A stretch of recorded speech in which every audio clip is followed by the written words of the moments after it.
House Speaker Mike Has No Johnson is facing a major revolt in the Congress today from both Democrats and Republicans, which could spell disaster.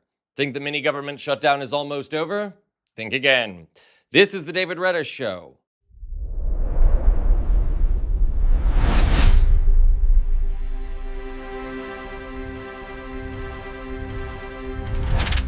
Welcome to the show, beautiful Occupy Democrats viewers. I'm David Reddish. And to make sure you stay up to date on all breaking news out of Washington on our network, remember to subscribe to my new channel now. Follow the link in the description. You'll get all the top stories from all of us here on the Occupy Democrats network that way, and help others find us as well. Besides, once my new channel hits 500,000, I'm coming on air so we can all celebrate together.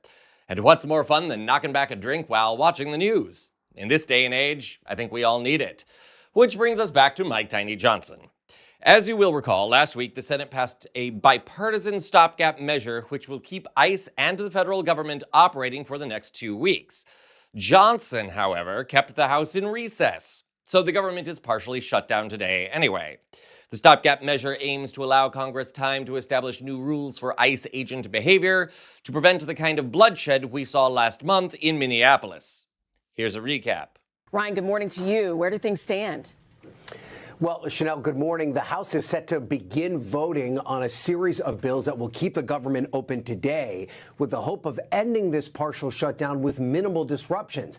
But they'll still have work to do. The deal hatched by Senate Democrats and the White House will only fund the Department of Homeland Security for 2 additional weeks, giving time for the two sides to hammer out reforms to the recent immigration raids. Now, Democrats are demanding that ICE agents carry proper identification, stop wearing masks, and wear body cams before they approve long-term DHS funding. If they can't agree on a deal, funding for the TSA, FEMA, and the Coast Guard could all be at risk. Think that looks bad for Mike Lost His Johnson? It gets worse. Stay with me here. And to be sure, this is a problem of his own creation. Stopping off at Fox News yesterday, Johnson had this to say about the bipartisan push in the Senate and the House to hold ICE to accountability.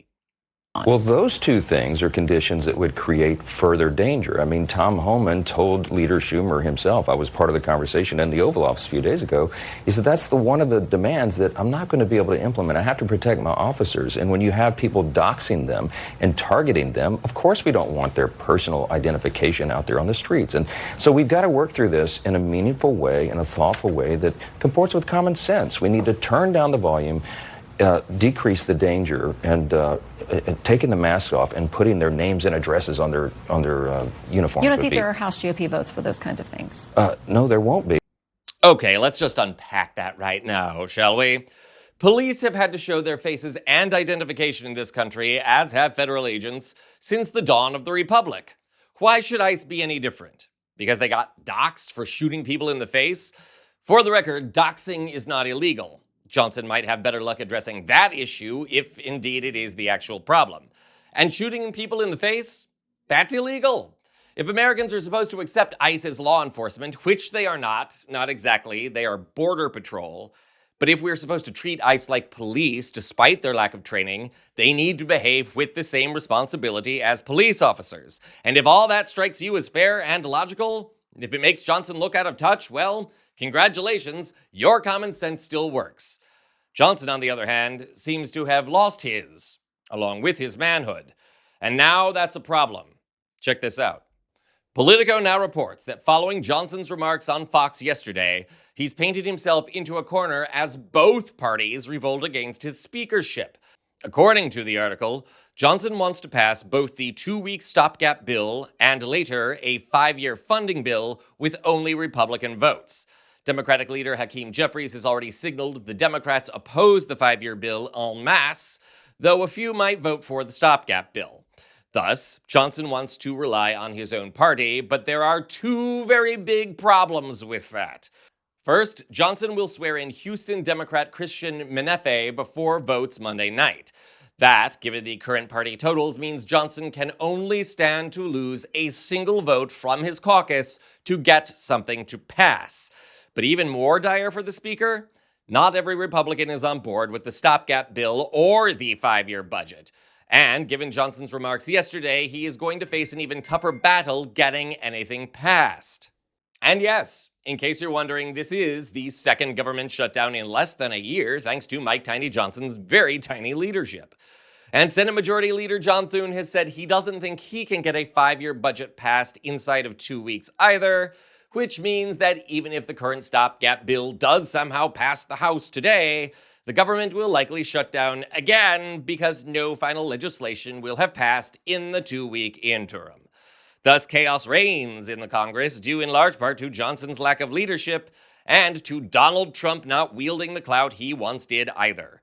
Trump at this point is more preoccupied with trying to claim Melania's documentary didn't bomb. See our other videos for more on that. But here's the key corollary between Trump and Johnson. Neither of them is a true leader. They don't know how to rally lawmakers to an agenda, even within their own party. And Johnson, in particular, is awful at his job, which requires concessions and negotiations with lawmakers of both parties. And if this kind of chaos continues, with repeated shutdowns, stalemates, and ICE wreaking havoc in our cities, what kind of political bloodbath will we see come the midterm elections? In deep red Texas this weekend, Democrat Taylor Remmett managed to win a special election in a district won by Trump by 17 points.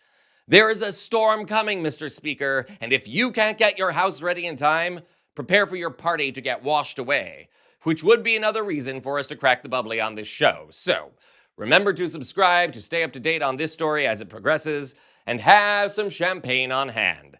This is about to get very, very interesting. I'm David Reddish.